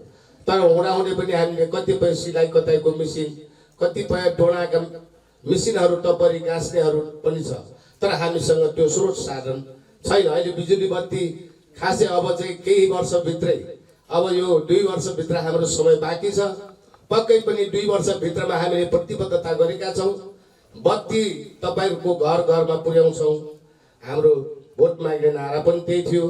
अनि तपाईँहरूलाई खानेपानी पनि हामी घरकै आँगनमा ल्याइदिन्छु भन्ने प्रतिबद्धता गरेका छौँ। तपाईँहरूले सुकुम्बासीबाट हामीलाई तपाईँहरूले यो आँकरा रसिद दिने कामहरू प्रत्येक गाउँलेवासीहरूले चाहिँ जुन 10औं वर्ष कमौट गरेका जग्गा जमिनहरू पक्कै हामी आँकरा रसिद दिएर यसलाई हामी सङ्घ र प्रदेशमा हामी लाने प्रतिबद्धता पनि गरेका छौँ। त्यही किसिमले तपाईँहरूको सामुन्ने हामीले धेरै अहिले रोचक काम गरेका छौँ।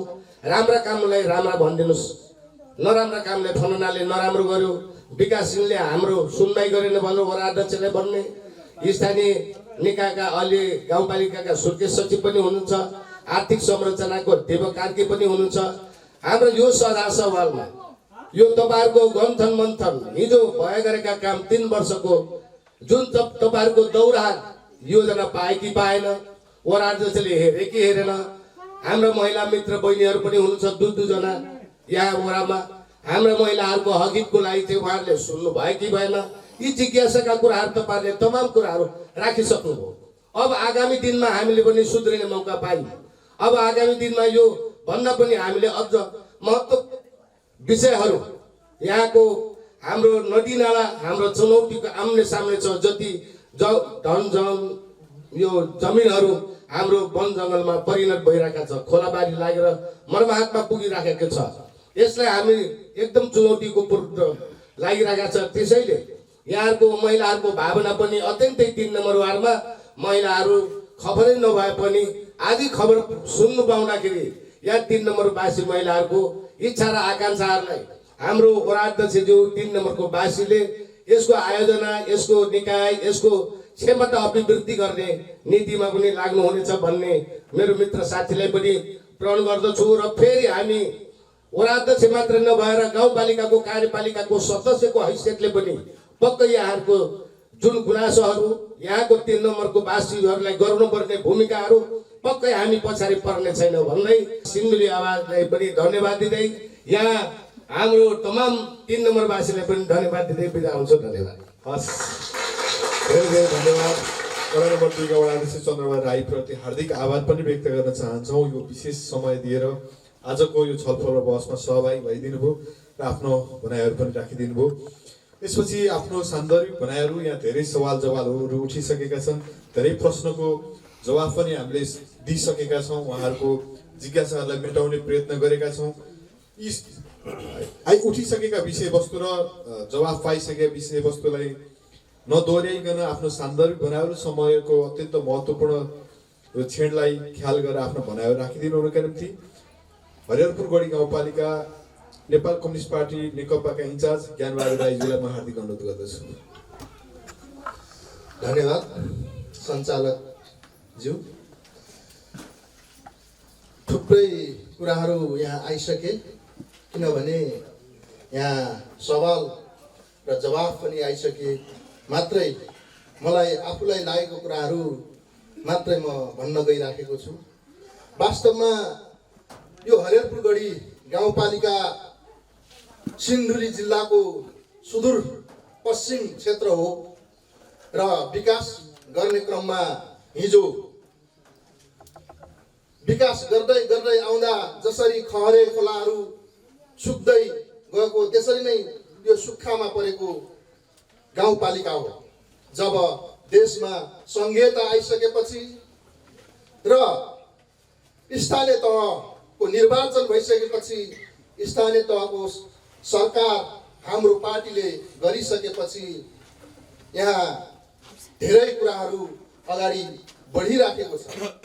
वास्तवमा यतिखेर हामी हिजो विकास गर्दै आउने बेलामा हिजो तितो थियौँ, आज अमिलो, अनि पक्कै पनि हामी पछाडि गुलियो हुन्छौँ। तपाईँहरूलाई सानो म उदाहरण दिन्छु, किनभने जुनार एकैचोटि गुलियो हुँदैन, मात्रा गर्दै गुलियो हुन्छ। सुरुमा तितो हुन्छ र त्यस पछाडि अमिलो हुन्छ अनि गुलियो हुन्छ। हामी पनि यो विकास निर्माण गर्दै जाँदाखेरि, यो ठाउँलाई अगाडि बढ्दै जाँदाखेरि यतिखेर हामीले तितो पनि सहेका छौँ, अमिलो पनि सहेका छौँ, अन्ततः हामीले गुलियो पाउनेछौँ। वास्तवमा हिजोको अवस्थालाई हेर्दाखेरि आजको अवस्था धेरै अन्तर छ। धेरै विकास निर्माणमा अगाडि बढेको छ। तपाईँहरूको सामु हाइवे रोड भइरहेको छ। प्रत्येक टोलमा चाहिँ मोटर बाटो पुगेको छ र विभिन्न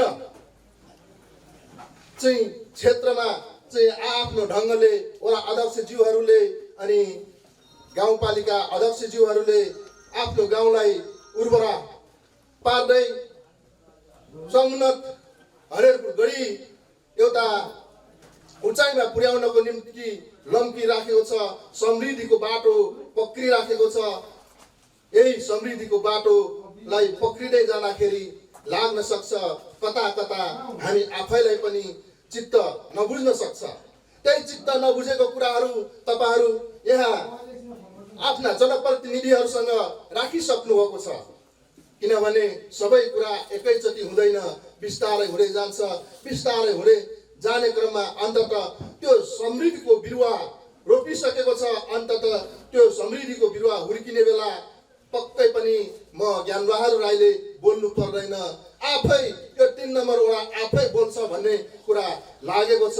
र यसरी जनताको बिचमा मेरो सानो भनाइ पुर्याइदिनु भएकोमा रेडियो सिन्धुली आवाजलाई धन्यवाद दिँदै म यहाँबाट बिदा हुन्छु। हस्त अभिवादन। धेरै धेरै धन्यवाद। हामी कार्यक्रमको अन्तिममा आइपुगेका छौँ। साँच्चै हामीले यति धेरै सवाल र जवाफमा छलफल गरिसकेका छौँ।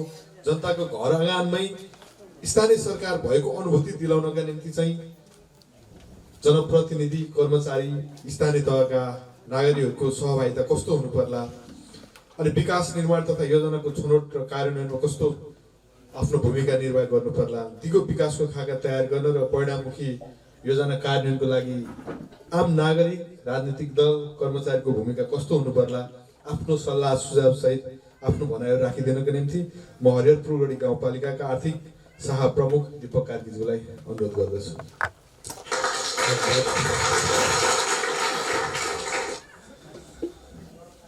वास्तवमा जुन नारा थियो सिंहदरबार गाउँ घरमा सिंहदरबार भन्ने, जनताले अपेक्षा गरेका थिए जुन कामको लागि हामी अन्यत्र जानु पर्थ्यो त्यो सबै काम हाम्रो गाउँघरमै, हाम्रो घर आँगनमा चाहिँ प्राप्त गर्छौँ भन्ने। यो वास्तवमा संहिता कार्यान्वयनको चरणमा हामी एउटा सिकाइ र अभ्यासको क्रममा छौँ। हामीले आफूलाई प्राप्त भएका कयौँ अधिकारहरू प्रयोग गर्न नजानिरहेको अवस्था पनि छ। त्यो किन भन्दा हामीसँग पर्याप्त स्रोत र साधन छैन, पर्याप्त जनशक्ति छैन। त्यो कारणले गर्दा हामीलाई जे जति अधिकार छन् ती अधिकारहरू जनतालाई जसरी हामीले पुर्याउनु पर्ने थियो त्यो हिसाबले हामीले पुर्याउन सकिरहेका छैनौँ। यो हाम्रो मात्रै समस्या होइन, देशैभरि जहाँ चाहिँ नयाँ संरचनाहरू स्थापना भएका छन् ती सबै ठाउँका समस्या हुन्। पुरानो नगर म यहाँहरूलाई जानकारी गराउँछु। र अब जुन योजना छनौट छ, जनताको आवश्यकताहरू छन्, ती असीमित आवश्यकताहरूलाई पुरा गर्ने र दिगो रूपमा विकासका आधारहरू खडा गर्ने जुन कुरा छ, यो मैले अघि पनि भने हामीले हाम्रो वास्तविक आवश्यकतालाई पहिचान गर्नै सकिरहेका छैनौँ अहिलेसम्म। जनताहरू मेरो वास्तविक आवश्यकता के चाहिँ हो, दुईटै पर्याप्त छैन अहिलेको अवस्थामा। र त्यो स्रोत र साधन अनुसार हामी चाहिँ अगाडि बढ्ने र त्यस्तो खालको योजनाहरू छनौट गर्ने अभ्यास हामीले गर्नुपर्छ। र जनताले पनि नसक्ने खालका योजनाहरू, सम्भव नहुने खालका योजनाहरू हामीले त्यस्तो खालको आकाङ्क्षाहरू हामीले राख्नु हुँदैन।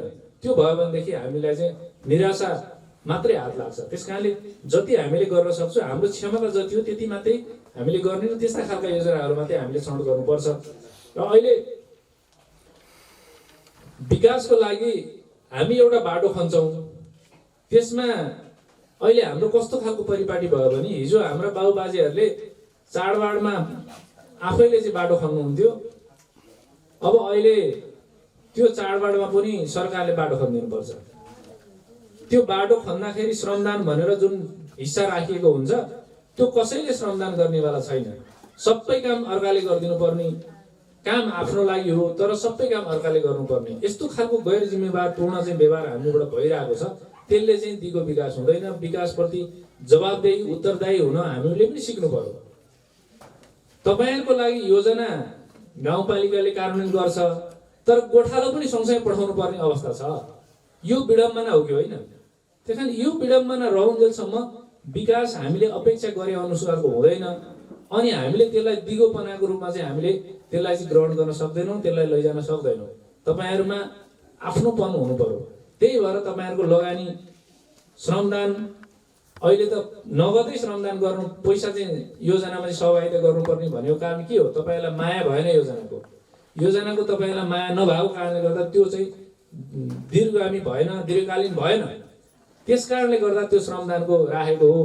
तर अब अहिले कस्तो भएको छ भनेदेखि आज बैङ्कमा जम्मा गर्ने, भोलि झिकेर ल्याउने, एउटासँग सापट गर्ने, बैङ्कमा जम्मा गर्ने, झिकेर लाने अनि फेरि तिर्ने।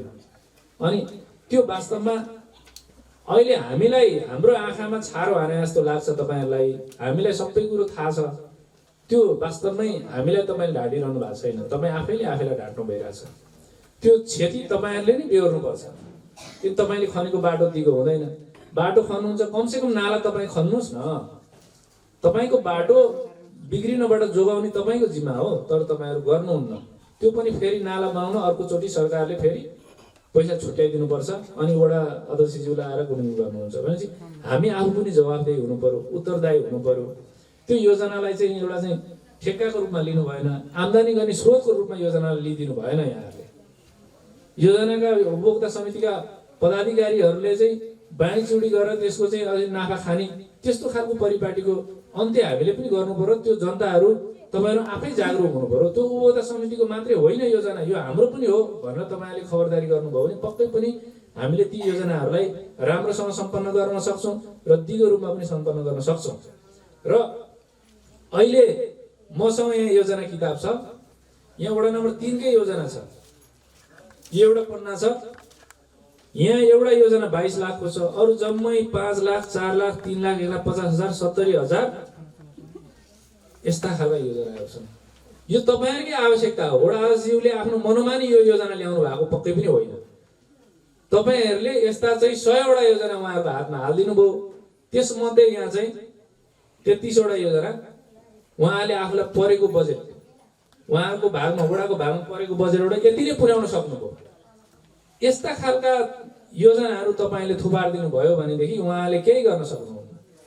तपाईँहरूको आवश्यकता त छन् तर पनि त्यस्ता खालका योजनाहरू छान्नु पर्यो जुन चाहिँ यही वर्ष पुरा हुन सकोस्। यो वर्ष पुरा भएर बरु अर्को वर्ष हामी लिन्छौँ, यो वर्ष त्यही योजनालाई चाहिँ सम्पन्न हुन दिनुहोस् वडाज्यू भनेर तपाईँहरूले पनि त्यो खालको सदस्यता व्यक्त गर्न सक्नुपर्छ। अनि मात्रै हामीले सोचे अनुसारको विकास गर्न सक्छौँ।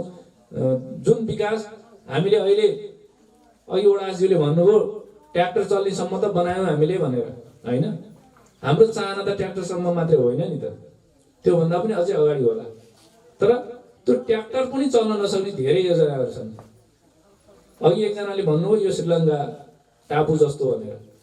गत वर्षसम्म हामी पनि बागमतीतिरै कारले राख्नुपर्छ क्या हो बर्खाभरि भनेर भन्ने त्यस्तो खालको स्थितिमा थियौँ भनेदेखि पक्कै पनि अहिले निरन्तरको लगानीले हामीले यो वर्षदेखि एक ठाउँमा मात्रै क्यान खोला तर्दा हुने हरियोनसम्मको जुन हाम्रो चाहिँ सम्बन्ध थियो त्यो चाहिँ त्यसको अवरोध चाहिँ 12-13 ठाउँ थियो भनेदेखि अब एक ठाउँ मात्रै त्यसलाई सीमित गर्ने त्यो खालको अवस्थामा हामी पुगेका छौँ। अब विकास भन्ने कुरा जादुको छडी होइन, आज लगानी गर्यो त्यो चाहिँ भोलि सकिहाल्छ भन्ने पनि होइन। हामीले त्यसमा झन्डै 2 करोड जति लगानी गरिसक्यौँ, बल्ल हामी त्यो अवस्थामा पुगेका छौँ। अझै पनि त्यहाँ 5 करोडभन्दा कम लगानीले त्यो चाहिँ 12 महिना सञ्चालन हुने हुँदैन। त्यस कारणले यस्ता 1 लाख, 2 लाख, 50,000 का योजनाहरू तपाईँहरूका अपेक्षामा पनि नपरुन्। यस्ता खालका योजनाले तपाईँको विकास गर्दैन र जति काम हुन्छ त्यति काम सम्पन्न गर्ने गरी चाहिँ योजनाहरू बनाउने परिपाटीको हामीले विकास गर्यौँ र त्यस्तो खालको दबाब यो वडा अध्यक्षहरूलाई दिनु भएन तपाईँहरूले र सम्पन्न हुने खालका मात्रै योजनाहरू छनौट गरौँ भन्नुभयो भनेदेखि पक्कै पनि तपाईँहरूले सोचेको विकास 5 वर्ष उहाँहरूको कार्यकालभित्र तपाईँले प्राप्त गर्न सक्नुहुन्छ। अन्यथा पैसा पनि सिद्धिन्छ तपाईँहरूले पनि भने जस्तो केही पनि हुँदैन अनि वडा अध्यक्षज्यूले पनि सोचे जस्तो केही पनि हुँदैन। त्यस कारणले हामी समृद्धितिर जानबाट हामीलाई यसले चाहिँ बाधा सिर्जना गर्छ भन्ने मलाई लाग्छ। र अब धेरै कुराहरू भए, यहाँ चाहिँ सडक बिजुलीका कुराहरू भए, कृषि का कुराहरू भए। अब हामीले यो गढीलाई चाहिँ पर्यटनको यो हाम्रो गाउँपालिकालाई विकासको दुईटा आधार भनेका छौँ, एउटा कृषि अर्को पर्यटन। पर्यटनको आधार 6, 7, 8 को लागि हामीले धिमिले र कुण्ड पोखरीलाई विकास गर्ने भनेका छौँ भनेदेखि यतापट्टिको लागि चाहिँ हामीले गढीलाई भनेका छौँ। अब यो कृषि र पर्यटनलाई हामीले जोडेर योजनाहरू आगामी दिनमा हाम्रो योजनाहरू चाहिँ बन्यौँ हामीले पनि, र ती कृषि र पर्यटन क्षेत्रलाई चाहिँ समृद्ध गर्ने खालका योजनाहरू हामीले बनायौँ भने पक्कै पनि हामीले हरिहरपुर गढीको मुहार हामीले फेर्नलाई हामीलाई धेरै दिन लाग्दैन। हामीले यहाँ चाहिँ पर्याप्त सम्भावना छ भनेर यहाँले भनिसक्नु भएको छ, र त्यसको लागि हामी यसो गर्छौँ। कृषि क्षेत्रको विकास गर्न हामीले तुरुन्तै हामीले प्रतिफल दिने खालका चाहिँ कार्यक्रमहरू गर्छौँ भनेर तपाईँहरू आउनुहोस् गाउँपालिकामा, तपाईँहरूसँग बसेर गाउँपालिका छलफल गर्न तयार छ र आगामी वर्षको लागि योजनाहरू बनाउन तयार छ भन्ने कुरा म यहाँ राख्दै आफ्नो कुराहरू अन्त्य गर्छु। हस्त धन्यवाद। धन्यवाद दीपक कार्कीज्यू।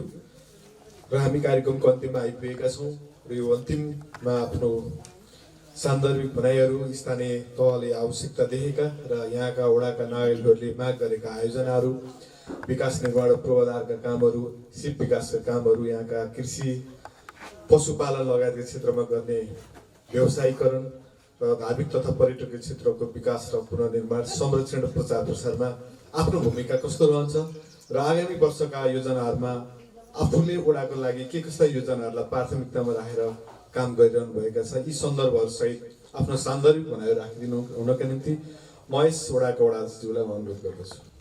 धन्यवाद फेरि पनि सरलाई। अबको साझा बहसमा जनतासँग प्रष्ट कुरा, जनताको पनि धेरै कुराहरू आइसक्यो।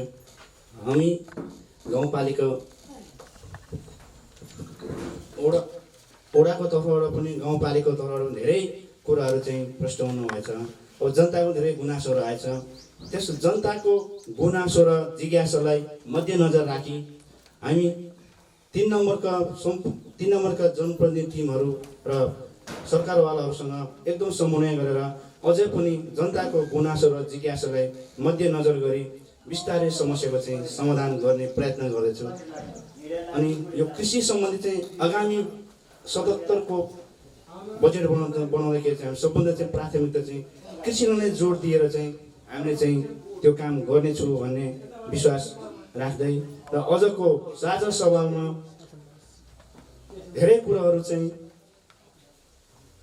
आइसकेछ। त्यसैले यो रेडियो सिन्धुली आवाजलाई सबभन्दा धेरै मुरी धन्यवाद। साँच्चै भन्ने हो भने विगत अनुभवहरूलाई लिएर आगामी वर्ष र आगामी दिनहरूमा गरिने योजनाहरूको छनौट कार्यान्वयनलाई महत्त्वपूर्ण रूपमा हामीले जिम्मेवारी पुरा गरेर अगाडि बढ्यौँ भने हामी सबैले त्यसमा हातेमालो गऱ्यौँ भने यो सम्भावना पनि छ। हरिहरपुर गढी गाउँपालिका, सिन्धुली गढी पदमार्ग, धिमिले हरिहरपुर गढी घरवास, कुण्ड पोखरी, लोहासुर पोखरी जस्ता ऐतिहासिक पर्यटकीय क्षेत्रहरूको विकास, प्रस्तावित ऊर्जा औद्योगिक क्षेत्रको स्थापना र मदन भण्डारी लोकमार्ग निर्माण सम्पन्न पश्चात तराईदेखि राजधानीसम्मको सम्बन्धलाई विस्तार गर्दै यस क्षेत्रमा व्यावसायिक वातावरण सिर्जना गरी स्थानीय क्षेत्रमै रोजगारको समेत सिर्जना गर्न सकिन्छ। यस्ता अवसर र चुनौतीहरूलाई स्थानीय सरकार, यहाँका राजनैतिक दल, कर्मचारी र आम नागरिक बीचको समन्वय अपरिहार्य छ। यसै सन्दर्भमा आज हामीले छलफल र बहस गरेका सवाल र जवाफहरूलाई आगामी दिनमा वडा र गाउँपालिकाका लागि पनि महत्त्वपूर्ण सुझावहरू हुन सक्दछ। यिनै छलफल र बहसको साथसाथ सिलसिलामा आजको हामी यो कार्यक्रमलाई बिटमा हाल्न चाहन्छौँ। आजको यो महत्त्वपूर्ण छलफल र बहसमा हामीलाई समय उपलब्ध गराइदिनु भयो हरिहरपुर गढी गाउँपालिका वडा नम्बर 2 का अध्यक्ष पदमबहादुर स्याङदन अनिल, वडा नम्बर 3 का अध्यक्ष पदमबहादुर स्याङदन अनिलज्यूलाई हार्दिक आभार व्यक्त गर्न चाहन्छौँ। वडा नम्बर 2 का वडा अध्यक्ष चन्द्रबहादुर राईले पनि आफ्नो समय उपलब्ध गराइदिनु भयो, यहाँप्रति पनि आभार व्यक्त गर्न चाहन्छौँ। यस्तै गरी गाउँपालिका अध्यक्ष कारसाङ लामाज्यूका स्वकीय सचिव भुवन राईप्रति पनि आभार व्यक्त गर्न चाहन्छौँ। हरिहरपुरगढी गाउँपालिकाका नायब सुब्बा आर्थिक प्रशासन शाखाका प्रमुख दीपक कार्कीप्रति पनि हामी हार्दिक आभार व्यक्त गर्न चाहन्छौँ। हरिहरपुरगढी गाउँपालिकाका नेपाल कम्युनिस्ट पार्टी नेकपाका पार्टी इन्चार्ज ज्ञानबहादुर राईप्रति पनि हार्दिक आभार व्यक्त गर्न चाहन्छौँ। सँगसँगै नेपाल कम्युनिस्ट पार्टी नेकपाका जिल्ला अध्यक्ष, जिल्ला सदस्य, त्यसै गरी नेपाली काङ्ग्रेसका पार्टी सभापति, विभिन्न पार्टी र सङ्घ संस्थाका प्रतिनिधिज्यूहरू, उपस्थित महिला आदरणीय दाजुभाइ तथा दिदीबहिनीहरू, त्यसै गरी सुरक्षाकर्मी प्रतिनिधिज्यूहरू, यहाँहरू सबैप्रति हार्दिक आभार व्यक्त गर्दै आजको यो छलफल र बहसबाट हामी पनि बिदा चाहन्छौँ। नमस्कार।